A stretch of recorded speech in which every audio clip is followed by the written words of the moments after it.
Kay Martes. Ano? Martes, nasa bayad mo? Ha? Yung utang mo sa tindahan namin? 1,000,000. Anong kas nyon? Paninda. Paninda ka palit nun. Muna. Ha? Higil lang ka, ha? Ay, nahiya ka. Nalayan ka. Yung babaya.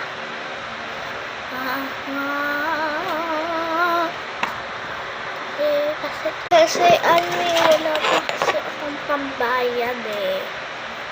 Pag nagtrabaho na lang ako, doon ko babayaran utang ko sa tindahan, tsaka utang sa ano ko sa renta. Sigurado ka, ha? At bibigyan kita isang chance. Ano mo? Hindi ba? Papaalisin na kita. Opo, oo, Aling Martes. Babayad na pa ka.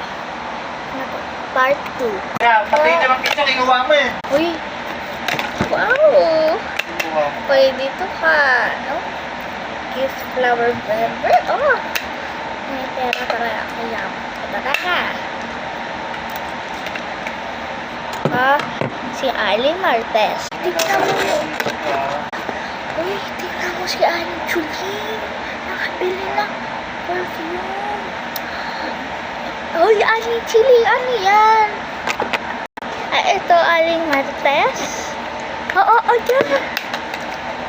Si Aling Martes. Hoy. Ano? Saan ba kayo mo? Ha? Sabi mo, mabait ka. Aling Chuling. Ano ka, Aling Chuling? Mabait ka ba? Taray, ha? Ano ka? Ay, Aling, ano? Aling Martes. Sorry na po, wala po. Pero wish! I-review po. Gusto niyo po, bili po kayo. Aling Martes. Tayo nyo naman po. Nibigyan na po kayo eh. Ano, wala akong natutuwa sa perfect ni Mera. Kakagising ko lang, binigising mo araw ko. Bayad mo. Binibit na pa ako ganyan. Nakasabi, utang-utang. Gusto mo, bayad ka. Aling Chuling. Ay, sorry po. Kala ko kasi gusto niyo puti. Pasensya na po na ano po kayo nakulitan.